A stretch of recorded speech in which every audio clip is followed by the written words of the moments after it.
years. There he is. 25 years old out of Charlotte Hall, Maryland. Leave the door open, baby.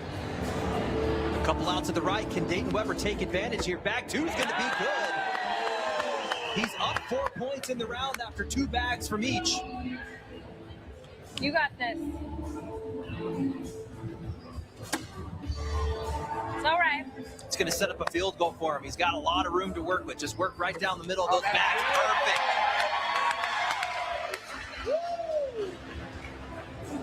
And on this next throw, a chance at a 4-bagger.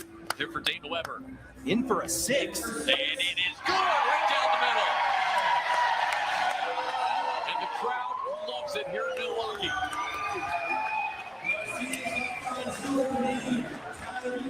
A Mike's Hard 4-bagger.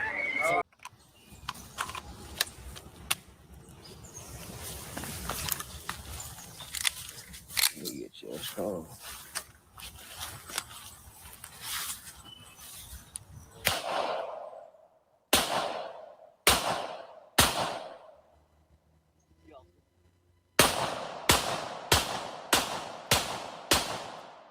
Wow. This gentleman went from being a champion in cornhole, being able to actually shoot a 9mm and just point blank period overcome many obstacles in his life when many people with his disability would simply just falter to the circumstances in which they have. How many of us would fall? How many of us would just give up on life, would quit? And so it's remarkable to see that this young man overcame so many obstacles, but what plagued him, what led him to kill his friend? Let's review a few news reports of Dayton Weber. Amputee cornhole champion now facing murder charges for allegedly shooting and killing someone in his vehicle. The incident happened in Maryland before the alleged shooter then left to Virginia. Eyewitness News reporter Mark Cotterobles is in studio with the shocking details on this. Mark? Yeah, Michelle, good evening. The headline alone is not something you hear every day. The man charged in the deadly shooting is a quadruple amputee who was driving a car as the shooting happened. He is 27-year-old Dayton James Weber, seen here in this mugshot. He's been in the spotlight before, but for much different reasons. Weber was featured by ESPN a few years ago, highlighting his success as a competitive cornhole champion. Now, after the incident last night, he is a murder suspect accused of fatally shooting a passenger in his car while driving through a small town in Maryland. Local authorities alerted by 2 witnesses who were passengers in the back seat, revealing a well-known name locally as the suspect.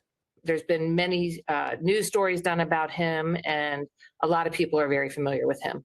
That being said, the prior news stories, all positive.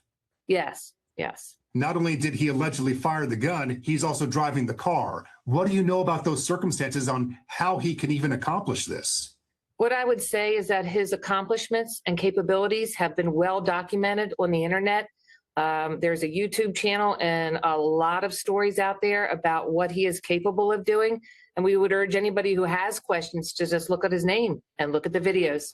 Here are more of those videos. He competes as a pro in the American Cornhole League. He has been a quadruple amputee since he was a child. At 10 months old, here are more.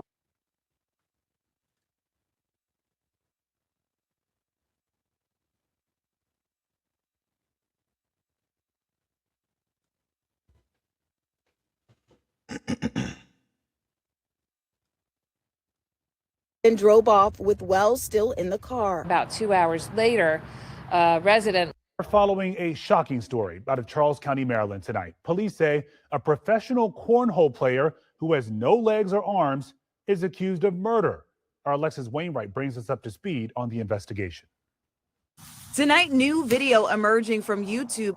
of Dayton Weber, a quadruple amputee shooting a handgun. County Sheriff's Office is working to piece together how a ride with friends turned into a deadly shooting over the weekend. The information we have at this point is that all of the occupants of the vehicle are acquaintances and friends. The Charles County Sheriff's Office says La Plata police were flagged down by two people along La Plata Road and Radio Station Road Sunday night. Officials say a witness told investigators they were sitting in the backseat of the car when the driver, identified as Weber, shot and killed 27-year-old Bradrick Michael Wells, who was in the front passenger seat. The driver and the front seat passenger were apparently engaged in an argument, but I'm not sure what about. Police say Weber later pulled over in this area of Radio Station Road and asked the two people in the backseat to help him remove Wells from the car, but they refused.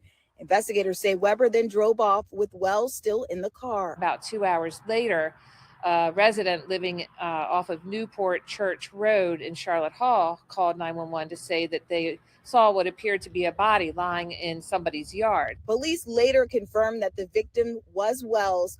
Weber was eventually located at a nearby hospital in Charlottesville, Virginia, where he was arrested. His abilities, his capabilities are well documented on the intranet, and all you have to do is look at that. Weber is now waiting extradition from Virginia back here to Charles County. I would say the people that were in the back seat, they're blessed and lucky, because if you're not going to help me and you're just going to get out the car, I mean, who's to say he went off them? You know what I'm saying? So I think they're extremely blessed and lucky that he just kept going. And I wonder what that argument was about. Like, in no circumstance should you, and it really just goes to show you, we don't know what's going on in someone's life. They may be successful. They may have everything that they need. They may have overcome some things that most people cannot do. You know what I'm saying? Like, yes, it's cornhole. It's his profession though. And a lot of people try cornhole and can't do it. So imagine doing it on a professional level consistently. And so I don't want to minimize the fact that he is a champion. He was a pro at something. And the fact of the matter is, it rains and pours on all of us, no matter what our circumstances may be. But the fact that no argument should lead to you murdering someone and then leaving their body in somebody else's yard. So this is something that really needs to be looked into, because as one of the correspondents stated, like, you look at his YouTube videos, you look at things of what he's done in the past. He may have some disabilities, but that doesn't hinder him, and that doesn't affect that the person he may be. Like that second shot a little better, don't you? Yeah. Baby bullseye? Yeah. Lucky shot. Uh-huh. Go, girl. Y'all better videos. We are. Don't worry. Holy dude. Oh, shit. Oh. So, in my opinion, it looked like that he had a life. It looked like he had a normal life. It looked like that he was still out here living his life and not letting his disabilities affect him. I honestly want to know what happened in that car. What was the argument? I'm shocked that the individuals that were in the vehicle, what are they actually saying? Because we need more context, more details, more nuance to what triggered. Like, I'm not even trying to justify anything that happened, because it don't matter if you have a disability or not. In no shape or form should you be murdering someone just because of an argument. What's going on, guys? Dayton Weber here. He's a story of inspiration to so many people, a quadruple amputee. Joining us now to talk more about this case is Lisa Miller, retired detective, former chief investigator. Great to have you on Law and Crime. I think a lot of people with this story, first off, it's just a major double take on the headline, just trying to understand that part of it. But then I think trying to visualize how this is possible, to be honest, just like we know he's overcome a lot in his life. Right. you do still see, and we'll talk about the YouTube video of him firing a gun. Now, my mind went to adaptive devices, thinking, okay, well, I know there's adaptive devices for assisting people in driving vehicles. And then I started thinking about it, and I'm like, well, I think there's actually adaptive devices for shooting a firearm. And then I saw some of the videos, and that kind of changed things then too.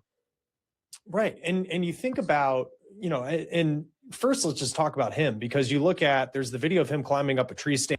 I mean, he uses what he has left of his arms, and he loads that magazine, and then he turns around and he picks up the firearm, points it downrange at what we're assuming, is the target he was looking at, and then firing that. No, a 9mm doesn't have the same amount of kickback as some of the other firearms, but for him to have the strength to hold on to that and keep that from kicking back and losing, his grip on it, and then to fire another round. Now, clearly, we don't see the target downrange, so we don't know what his grouping looks like and what he was shooting at. My guess is he would have to come off of that target a little bit.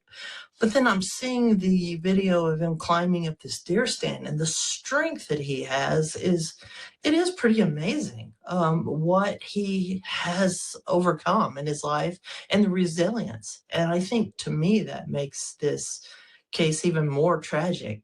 Someone with the grit, courage. I mean, to face every day from a young child on, that requires a level of courage that I don't think we talk about when you face days with a substantial disability like he has. Yeah, like, this is an unfortunate situation. And it just goes to show you that you can't put nothing past anybody. No matter if they have handicaps, they have all types of disabilities, it doesn't matter. Like, I think that we don't see this often, so it's rare and it's shocking, but we have to understand, like, no, like, you can't put nothing past anybody.